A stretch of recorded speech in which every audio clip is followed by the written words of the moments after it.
Hello there. Hi, everybody. Hi, Helen. How are you? Waving. I've got my strikers here, and we're going to do a little talk about strikers today. Tool tips on strikers. And I think Helen is going to be monitoring the... Hello. Helen's going to be monitoring our chat while we're talking. And Julia, our other little middle fox, is going to be joining us in just a few minutes. I'm going to be doing a little tool tips today about strikers and lighting torches, because there's more than just a striker available out there.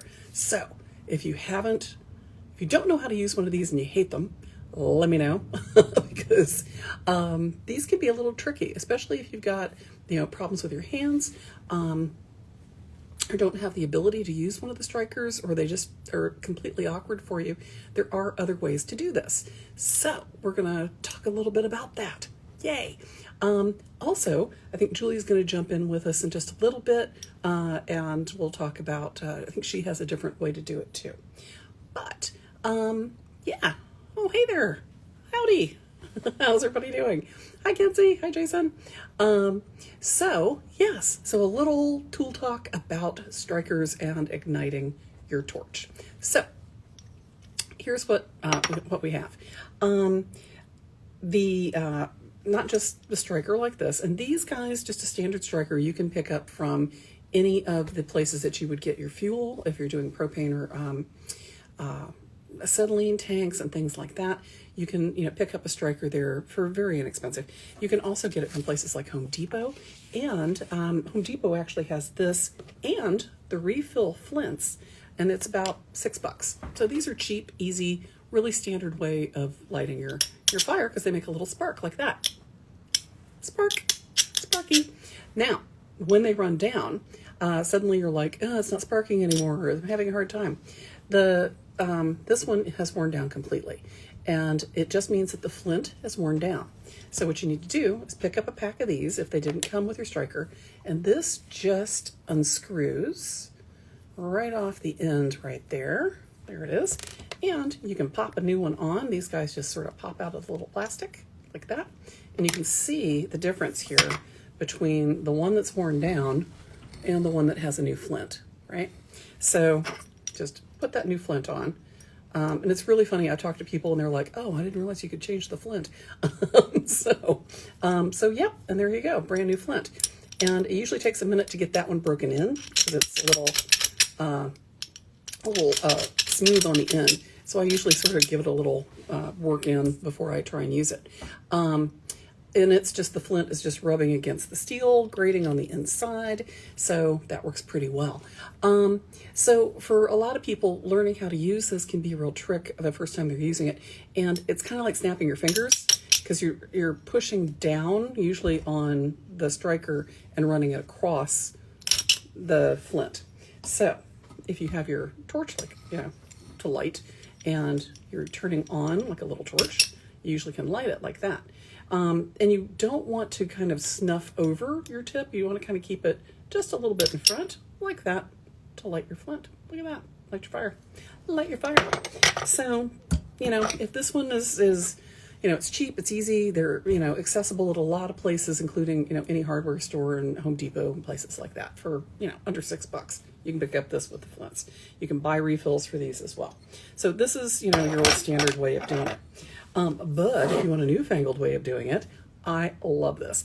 And this is a Torchmate.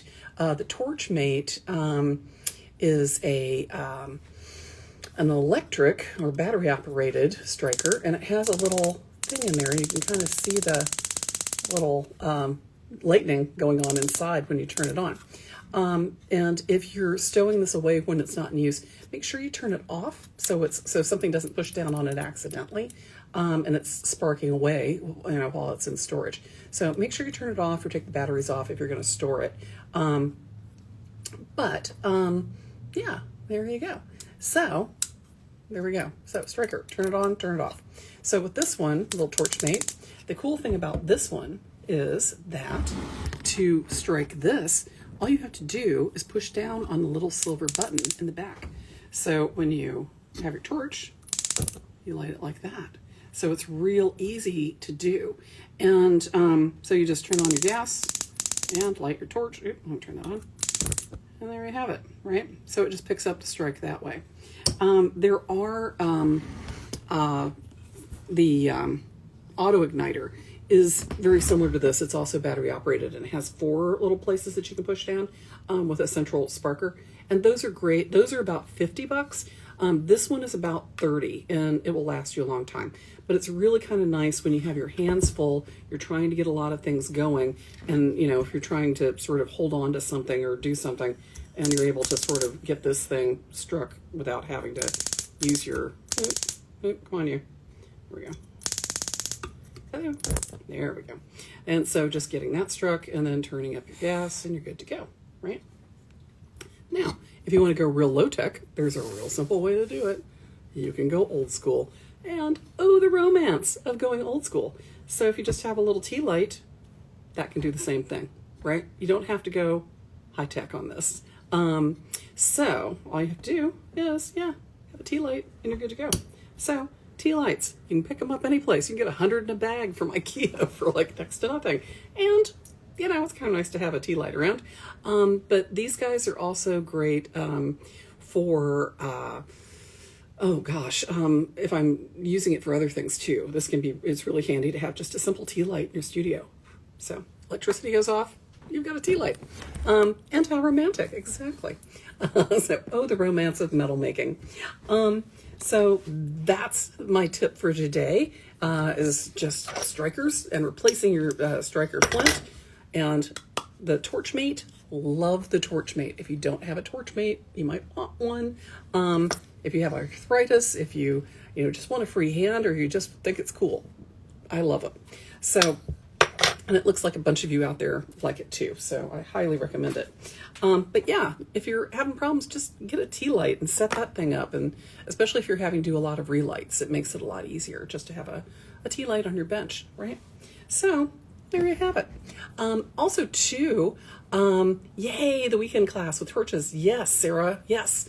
That's going to be awesome. So we've got a bunch of fun classes coming up. We've got the, oh gosh, Know Your Torch, which is coming up. We've got the filigree class, which is starting tomorrow. And then you can sort of jump in on any of the other classes, filigree, oh, the Recycle Your Metal class with ingots and recycling. We're going to be doing all kinds of good stuff there. And Helen can put in some of the classes that are coming up in our chat if you're interested in that.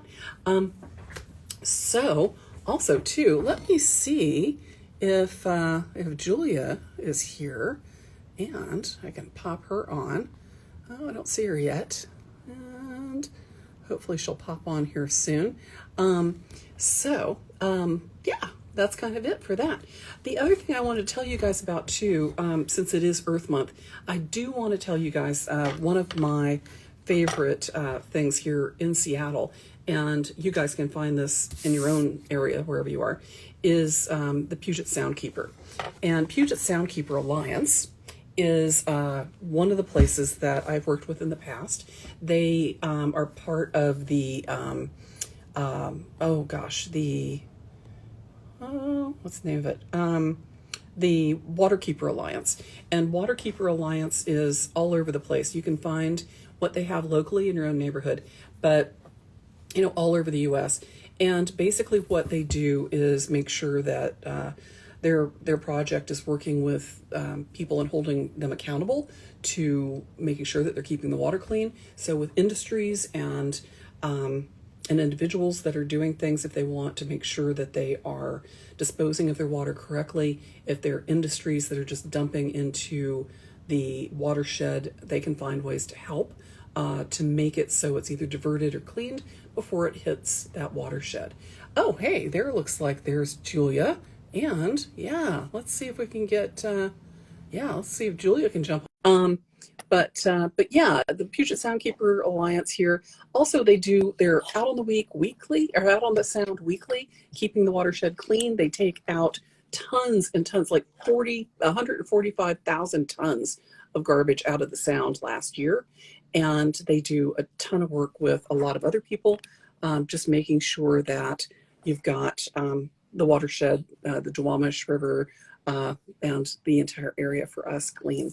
So they actually do they work with lawyers and they work with corporations and all kinds of people just to make sure that they're keeping on track. If you're interested in finding out what you can do, you can actually go out with them on the boats and clean up and make things look great and gather trash and free the harbor of all kinds of stuff. But it's a nice, nice day out on the boat. So if you've got some kids and you want to teach them some environmental responsibilities, that's a good way to go. So I like the Puget Sound Keepers Alliance, but again, waterkeepersalliance.org, I believe is the other one that you can kind of look and see. Yeah, waterkeeper.org is the overall one in the area, and then PugetSoundKeeper.org is the one here in Western Washington. So, hi, Julia. Hello. How are you? My tutoring. I'm good. I'm done with my tutoring, and then I get to come and be on Little Meadow Foxes Live. I almost never get to do this because usually I'm working, but you were later today, so I could come and join you, which I'm really happy about. Yeah. So I was just doing some tool tips on our strikers. So I was showing them how to change the tip, the striker, on a hand important. And showing them. Because when those get worn out, you can't strike. I know, right? It's really frustrating. And you're like, why doesn't it work? Yeah, it's so frustrating. But I've got one of the Torchmates, and I love this thing, a little electronic strike, so I showed that. And just a tea light, having that handy makes it really simple. So smart. Did you have another one that you wanted to show? I have stuff I want to show you. Okay. So this is actually so perfect that you're doing this, because this like dear to my heart as a safety issue. Right. In strikers, right? Because you really, and I don't know if you told your story about did you tell your story about the disposable lighter? No. No, Yeah. but you should. So yeah, I can tell that real quick. Yeah, I can tell that real quick. These are, I have to back up a little bit so you can see them. These are piezoelectric strikers, mm-hmm. and they work okay. The one thing that's difficult about them is that when you're doing it, when you're clicking it, the end wobbles around, right? So you kind of have to figure out a way to hold it so that, like, brace it against something so that when you put your torch up to it, it will light. But they work actually pretty well. It has a little tiny, I don't know if you can see it, it's like a little triangular hole in it, and when you strike it, yes, you get a little spark. So it's like a super cheap version of the really nice one that you have. Yes. And then there's this one, which is a similar kind of idea. This one, it push in this way, and I don't know if you can mix a little, and I've had to mark it, like which side is the hole that, see the arrow? Yeah. I drew on there, like that's the one where the spark actually goes, because it's kind of cheap. It's called EverSpark Electronic Torch Igniter. And where do you get those? I probably Amazon, you know. And then this one was another one. This one pushes in like this, right? Oh, cool. And they work great, you know. Yeah. And then you're not burning something. This is my other favorite version. Yeah. See how I cut the bottom off? Let me tell the story. Because when I was teaching at Savannah College of Art and Design, one of the gals, and we had mentioned it many, many times, you don't ever strike your torch with a lighter. Never. And they are just absolutely not safe in the studio around your solder bench, especially the plastic ones, because they will melt. And when I was down at SCAD, one of the gals she hated these, and she pulled a lighter out of her pocket, and she struck the torch with it and set it on the far side of her bench, or on the solder station, and she was soldering away, and just the ambient heat traveling across, she didn't even point the torch at it, but the ambient heat melted the side of the lighter, which was full of lighter fluid, of course, and the thing ignited and flashed back at her face, and her hair was down as well. So, two big safety things. So always pull back your hair. So the thing flashed and just burned her bangs up to here, and just like almost singed her eyebrows, but burned her bangs up to here like that fast. And so she's so lucky she was not permanently scarred. Oh yeah. Right, because it's like it's going to be out of the hole in the base of this. It's going to squirt lighter That's fluid what it did. Yeah. at her It, face. it did. It Okay, was like a little mini flamethrower there for a second, and it just went poof right in her face. So yeah, she's lucky, and so it was about 16 inches away from her face. It okay, was so these things. This is a tiny little object, right? Tiny little amount of fluid. These things have the explosive force of a hand grenade, which is why OSHA does not allow welders to roll them into their sleeves, right? yeah, Like they're not allowed to have these on their person when they're yeah. welding because if you And have it in your a lot of people will carry it right in their pants. Boys, let me if tell you you, have it you in your don't pocket, want to have a grenade in your pocket. it can blow your leg off, literally. So if you have it in your pocket, it can blow your leg off. If you have it rolled up in your sleeve, it can blow off your arm. Don't do it. Yeah. It's not worth it. Or So, other important parts. or other important parts, folks. Yeah. So you So yeah. can use them. You can use them safely because it's nice to have, the sparky bit is nice. Right. It's very controlled. Pick the next one you see in the street that's been crushed. Recycling. It's Yeah. April, Earth Month. Next time you see a lighter in the gutter that's been crushed, you know for sure there's no fluid in it, but you can still grab onto it and you can still spark this. That's your perfect torch lighter, and you There you recycle. go. There you go. Yep. Get those plastic. Get those. Or not, cut the end off. Just Yeah. take a saw and cut the end off. There's nothing inside. Right. Completely clean. Yeah. So then it's Yeah. safe. So, and it's easy to do. I mean, so it's easy and cheap, and you're recycling. It's free. You find them on the street. I So know. yeah, Recycling. absolutely. Yeah. So yeah, those are always great. I am always really aware too of the people that aren't just that have a different need for lighting their torch, and I think the tea lights and the Torchmate are great options because you for people that don't have a lot of function in their hands, those can be really great solutions. And I know that there have been several people in classes throughout the years that I have had of a variety of ages that are and a variety of abilities that this thing is just like trying to do a triple gainer off a high dive, and it's like no, I can't do it. So this thing is cheap. It works great for some people, but it's not for everybody, and I hate that. We don't want that to be the thing that stops you from soldering. Right? Yeah, and for some people, it's like I just can't get my torch lit. I don't know how to get the torch lit, and there are other options. And something as simple as a tea light can solve that problem. I mean, especially if it's like a beeswax tea light or something with a scent that you really enjoy. Yeah, like, bust out that Yankee candle. Yeah. Aromatherapy candle perfumes your face and lights your torch. Or Liberate Lather. They've got wonderful. There you go. They've got wonderful candles that Liberate Lather. Yeah, studio candle. Exactly. Yeah, absolutely. We were talking about them last week. Absolutely. Yeah. So that's a Little Metal Fox's torch lighter, aka studio candle. Oh, there we go. That would be good. Little beeswax candle. Yeah. Well, that's my tool tip for the evening is the strikers, and my Puget Soundkeepers is my environmental Earth Month tip. And we've got a bunch of classes coming up. So what have you got coming up?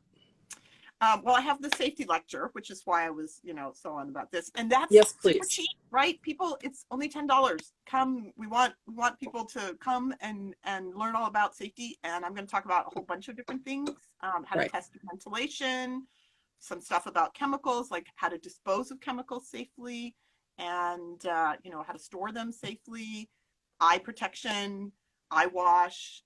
Do's and don'ts, what you disposing should have. of pickles safely. Alone in your studio, yes. If you're working alone, how do you, do that, and that kind of stuff. So that's coming up, and then the files demystified class I'm doing is going to be fun. How to put a handle on a file properly so that it fits properly. And what the heck are files? I mean, there's so many different shapes. What do they mean when they say a 6-inch hand file? What do they mean by that? Exactly right. Or a 6-inch needle file. Those two things are not the same. And what is a bastard file anyway? I mean, I have a great story about that. My mom, when she was in college, she was doing a degree in airport administration from the School of Engineering at Auburn University, and she had to take welding, right? And the instructor couldn't say bastard file in front of her. She was the only woman in the class. And he couldn't bring, this was, in the, she was born in 27, so this would have been in the 40s. So the welding instructor could not bring himself to say the word bastard in front of my mother at Auburn University in the South. That's really funny. That's pretty funny. But yeah, I mean, there are so many different numbers and makers and cuts, right. and what's pattern and what is yeah, exactly. Absolutely. So yeah, that's gonna be a good zero cut and a 6 cut. Yeah. Exactly. Well, and they're different depending on who's doing it. Sometimes they can be different. Yeah. So there's all kinds of varieties there. And you just did the file work class, so I'm sure some of those people got some of that information too. Yes. Oh, and files, a good file. There is nothing like a good file. Oh, they're such a fancy tool, Yeah. Yeah. It's such, yeah. So I'm doing that. I'm doing the files demystified. And then I'm also doing a jump ring cutters demystified class. So I will talk about the various different types of jump ring cutters. And so people have one and they haven't used it, or they're feeling like they're not getting all the juice out of it. They're not being able to cut all the way to the end of their coil, or things are like getting mangled, or, smoking, or doing things that clearly they're not supposed to do. Come and talk to me and we'll figure out how to solve the problem. And then in addition to that, I'm going to show you how to make, here, I'll grab the one that I have. I keep running around in my studio. So that class, I'm also going to show you how to make this, which is the Lemel Captcha. Lemel traps. In the safety class? This I'm actually doing in the jump ring cutting class. Oh, okay. Great. Because you can cut your rings inside this, and it catches in fact, there's some in here. I don't know if you can even see it. See that? Oh, how funny. Oh my gosh. That's silver dust from me cutting rings in the Cuban chain class. So this is money.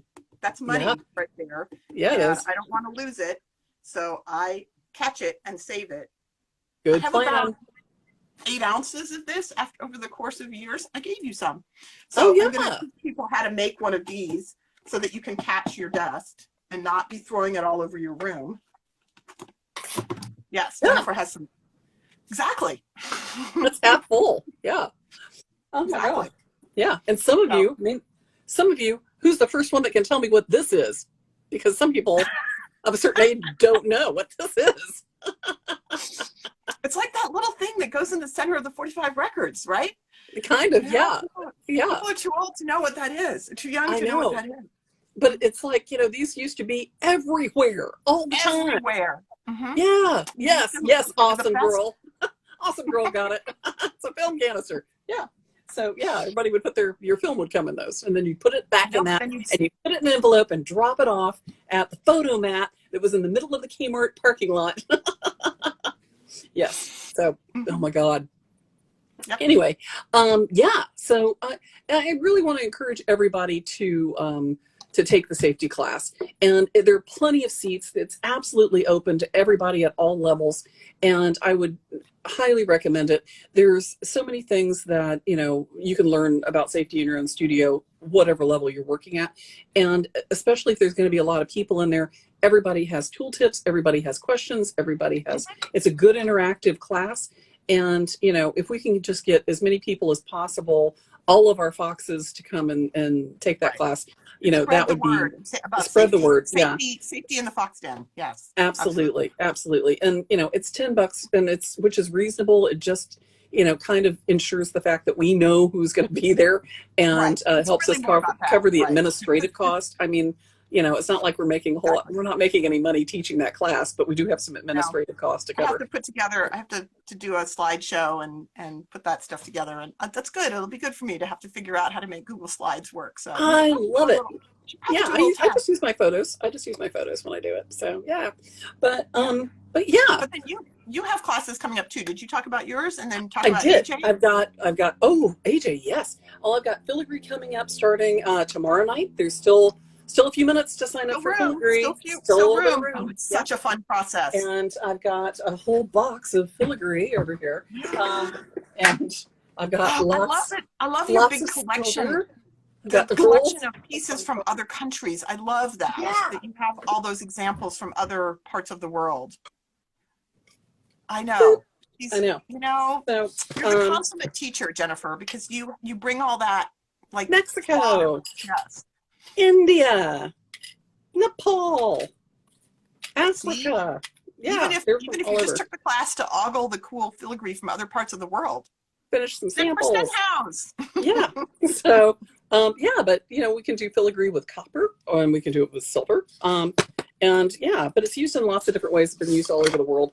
And I do like to talk about kind of the global use of it, Mm-hmm. but in the history of it, so people kind of know, you know, what it is and where it's from. So I go over that too.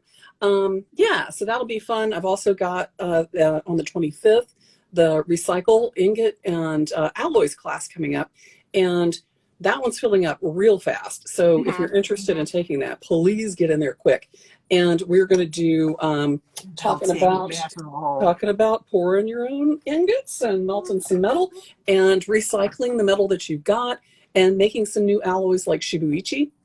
Mm-hmm. And yeah, milling it down to wire and sheet. So yeah, that'll be good. And talking about ingot molds and all kinds of possibilities with that. So that's going to be really good. I saw the sexy little charcoal block pre-carved ingot mold thing from Amazon. I thought that was yes. I love these. They're little graphite molds. Little graphite molds. And I know Sam Slater's already got hers. So I know. I saw. That's how I was like, wait a minute, where's that from? And then I realized it was your handy dandy tool list. I love that we make the tool lists available when you get to look for the class. That was always one of the things that made me crazy about trying to sign up for classes in at places that don't give you the supply list until after you signed up. I'm like, right. How much am I going to have to spend? Yeah, yeah. Well, and the nice thing is too that even if you're not taking the class and you just want to see what kind of supplies it takes to do those things, or as a reference, it's like, you know, where do I find that thing? We have links to all that stuff and our reading list. So we've got Amazon links to all of our books that we recommend, and those are all listed there. So you can just click and it'll take you right to the books, or click and take it right to where we found it on Amazon or Peppy Tools or Rio or wherever we get it from. So we need to get AJ to recommend some books for that list. Yes. Okay. And so speaking of AJ, yes, absolutely. So AJ Power is going to be teaching his second class with us on Intro to Drawing for Jewelers, and it's for craftsmen of all kinds, not just for jewelers, but it really is good for people who are a little intimidated because they don't know how to draw, and it's like you do. Everybody knows how. You just haven't done it since third grade. So most people's drawing education ends in third grade. And so, you know, for whatever reason, because the educational system didn't encourage it, or, you know, you were discouraged because, you know, you were drawing stick people and people were like, oh yeah, that sucks. But it really is about hand-eye coordination. It's about transferring information from point A to point B.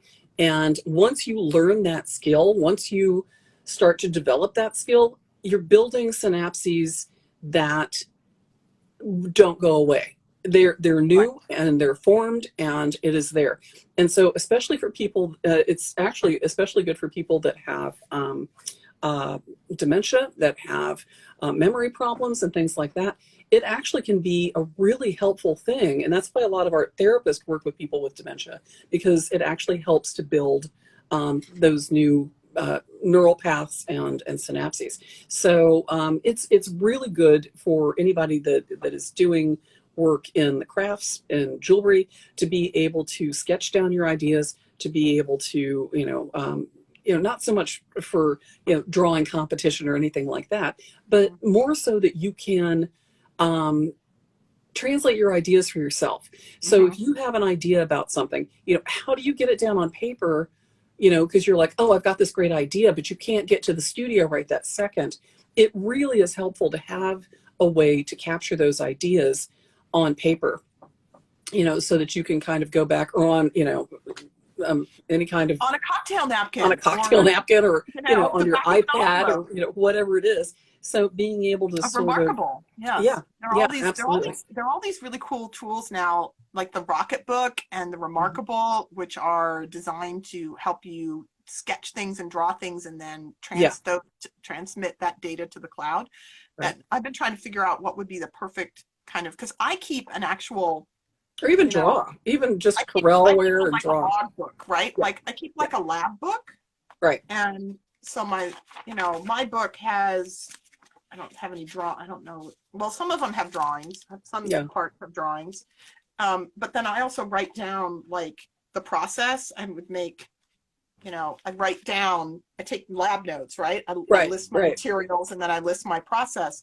And what I end up doing is taking a lot of photographs. I'll take pictures and then I'll like print them out and glue them into the book. Right. Very old school. It would But be so. but being able to sort of track those ideas, draw them down, and be able to design in different ways, it does help you Oh, tremendously with absolutely. the logistics of what you're Mhm, doing and keeping track of what you're doing. So mhm.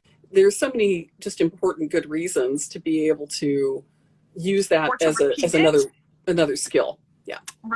or repair it. You need Yep. to know what you did.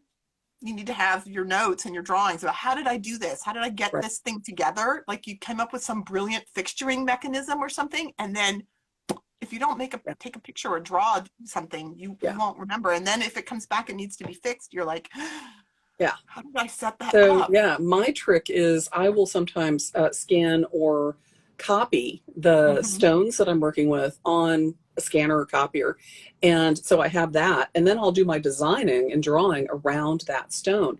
But Hmm. as I'm doing my designing, I'll actually like write out notes as to what I'm using for my metal, what gauge it Hmm. is, what kind of Oh yeah, stones they are, super where I important. got them, how Mhm. much it cost. So that way, as far How as long like it took. pricing, yeah. So for my pricing and things like that, I have a way to go back and check it again for repairs and repeating. Hmm. It's just good documentation. Yeah, absolutely. Yep. Well, Julia, thank you so much for joining me for Tool Tips tonight. I'm so glad I got to come Yay! tonight. I don't usually get to come, Me so too. you know, Thank you. I miss Yeah, being able to hang it out was with great to you. see Chris out there and everybody who joins this evening. Thank you, Helen, for monitoring our chat room and taking care of that. And get signed up for those classes Yes, ahead yeah, of time big, and big time. spread the word. Yeah, Yes, spread the word. And if you're out there and you're taking pictures of your own stuff that you've made in our class or you've been inspired by, post it and tag us so we know what kind of wonderful stuff you've been doing. I know Chris posted some stuff recently with the Cuban chain that he was doing. So yeah, Lion Punch Forge, check that out because yeah, there it is. That's awesome. That looks great. because it Yeah. hasn't been So filed. yeah, But this is the one I made in the class. Is the demo for the that's class. awesome. Yeah. Well, show us your stuff, tag us, and we'll repost it. So make sure you do that.